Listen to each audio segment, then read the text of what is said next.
So today I am returning to the great Jeff Loeb and Tim Sale team up with Batman, The Haunted Knight.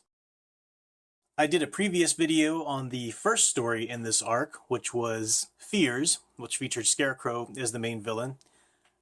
This edition contains 3 story arcs. Fears, which features Scarecrow. Today we're going to talk about Madness, which features the Mad Hatter. And then there's a story in the end called Ghosts, which features a bunch of villains, but Joker's kind of the main one that we end up seeing. So a lot of great stuff in this edition. They appeared in Legends of the Night. I've showed all of this and gone into some pretty extensive background on Loeb and Sale and this edition in Legends of the Night and all of that in my first video. So I do want to plug that in the top right hand corner. A lot of great stuff. If you're interested in Batman, interested in Loeb and Sale, and interested in this edition here, you definitely don't want to miss my coverage of the Scarecrow story, Fears. So click on that and check that out first. Come right back, we'll wait. So here's the cover page, the title page for our Madness story. We're featuring the Mad Hatter, and at the beginning of each of these stories we get the jack-o'-lantern there with the Batman face, and we have the Mad Hatter, of course, because the hat on him, of course, that's the villain here. This is a wonderful story.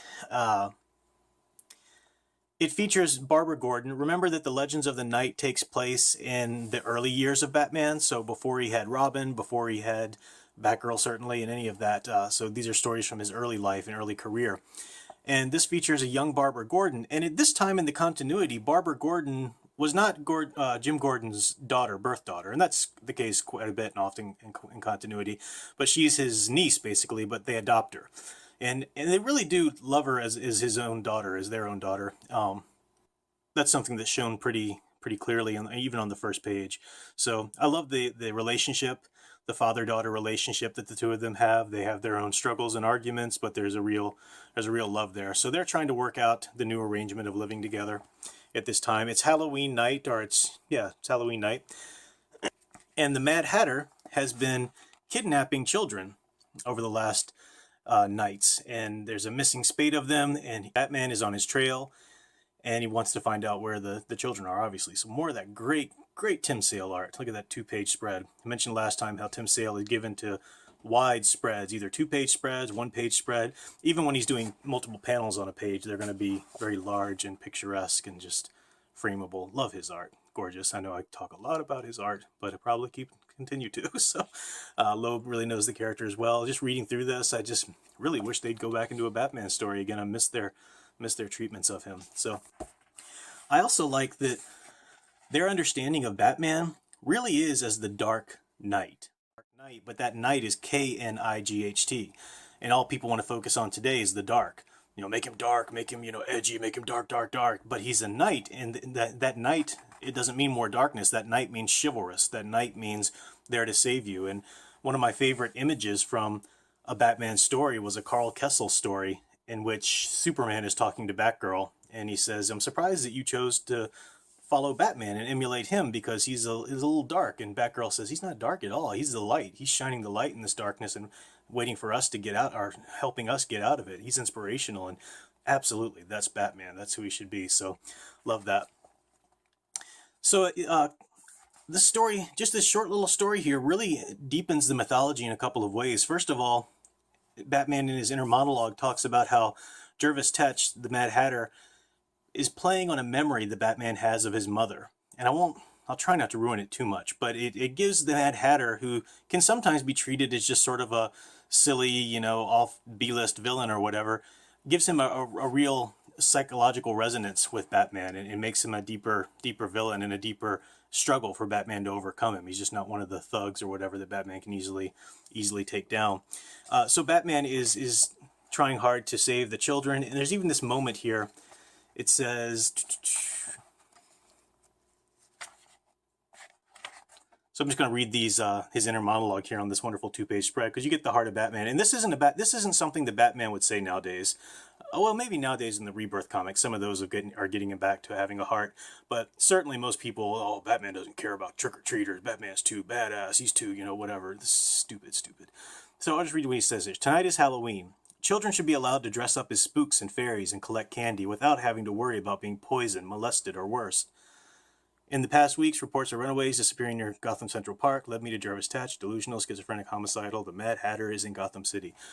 Batman actually wants children to be out on Halloween night and having fun and collecting candy. I mean, so many people that just love the Nolan films or love the New 52 Batman wouldn't even remotely think that Batman would be worried about something like that. Oh, he's too busy fighting his demons, you know. It's just stupid. So I like that Loeb and Sale have that understanding of the character. There's also a great thing this story does by having Batman have the memories of his mother. Batman, it juxtaposes the parent story. So you have Jim and Babs, and then Batman and his mother, and we've got a nice symmetry there between the two plot lines going together. I also love this panel here. This is an example of what Loeb and Sale can do. So this whole page here, you've got 4 lines, 3 panels each across, and it looks like it should be successive panels, but instead you've got each row is its own, it could be its own full panel. So you might ask, well, why do they divide them up like that? Well, I think it's to show how divided the family is, how there's no connection there yet. They love each other dearly, but they haven't really communicated. They're not really hearing each other. Even Mrs. Gordon there just walks off to feed James and says that she's not going to get into the fight. So just little touches like that, show that the art can really say a lot. It doesn't just have to be an illustration of the story. The way the art is approached and the way it's laid out in the page can actually have some commentary about what's going on in the story. So I think that's a wonderfully artistic shot there. It also sort of mirrors a window pane a little bit as well, like you're looking in on their lives and stuff. So a little touch to the voyeurism of comic books, which I thought was great. Some beautiful religious imagery there. Tim Sale and Jeff Loeb know how to do that. You've got the sort of Christ-like angelic pose there once he's been shot by Mad Hatter and he's coming to slowly. There's some black and white art here in a moment where Batman starts to remember his mother. I think it's back here. Yeah. And that just goes to show how much the art itself is really brilliant. I mean, the colorist in this is wonderful. Can't remember the colorist's name. He's a colorist that works with Tim Sale a lot and does a great job. Gregory Wright.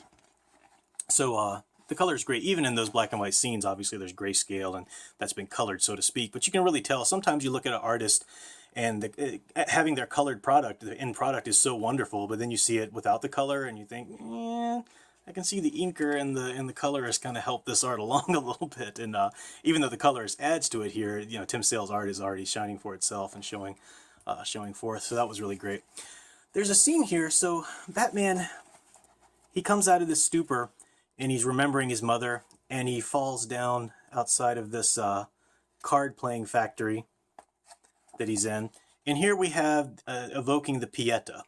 And if you don't know, the Pieta is the famous pose in which it's been depicted in sculpture and art throughout the years, in which the Virgin Mary is holding Jesus' dead body coming down off the cross. So that's the Pieta, the dear mother caressing her dead son. And a lot of people, if they recognize that much, that's great. But a lot of people would just groan and go, oh, more religious imagery. God, stop it with the Christian imagery. Shut up. You don't understand anything. The fact that this is in this story speaks volumes about the deeper message of this story and what it says about the Batman mythology in general. Batman is all about recapturing for himself, but really for Gotham City, what he knew with his mother. And what I mean by that is his security, the love, the safety, the warmth, the unconditional affection that he felt from her. That's what Batman's out there to secure for people. He's making the city safe. In terms of psychoanalytic theory and psychoanalytic reading of literature, a lot of people know that Freud, one of his big contributions was the Oedipus complex, right? So everybody wants to kill their father and marry their mother, kind of silly. But in terms of literary theory, you can look at that as metaphors, and it runs rampant through literature. Absolutely. So think about Batman. The metaphorical mother is who he's trying to fight for, and that's shown in his psychology, always thinking about his mother and wanting to go back. So the metaphorical mother is safety, is security, is justice that he wants. And he's rejecting the metaphorical father, which is Gotham City and what it has become. That's not a real connection to his own father. Of course, he loves his own father, but it's just this, we're talking about metaphors and talking about psychoanalytic theory. I could go on, but I don't want to get too bogged down into that. Hopefully that makes some sort of sense, my little short shrift that I've given that. Another great, of course, Babs ends up getting caught by the Mad Hatter. She goes out anyway. So another wonderful 2-page spread. I like how Tim Sale, too, he tends to pick an aspect of a character and make and exaggerate it. Kind of caricaturesque, but it's the way he stylizes these characters. So Batman's ears, for example, Mad Hatter's hat. For Barbara, we have that plush, that lush, really orange, fiery red hair, and that shows through in various. Even when she's shadowed elsewhere, we'll see the hair. This is the panel that I'll end on because I don't want to give away too much, even though I kind of am giving away the story. Don't read the dialogue. Don't pay too much attention to those other panels. But here we go. This is an ending moment, an ending confrontation where Batman takes down Tetch and he punches him.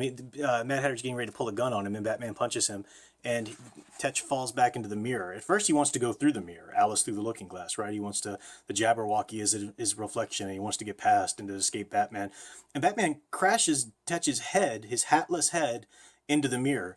So it's really kind of crashing him into the reality that you're not the Mad Hatter, you're a madman. Now, even though Mad Hatter, Tetch is unconscious at this point, so he's not realizing that. That's the symbolism there, and that ends him, and that knocks him out, so he's captured. But I love what you see of Batman. Batman's been dealing with his own trauma and his own guilt because of some things that play out with the memories of his mother there.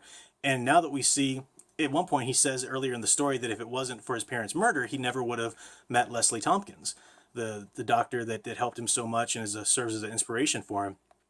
And this kind of mirrors that idea, the fact that if his parents were never murdered, then all of the people he saved as Batman would never have been saved.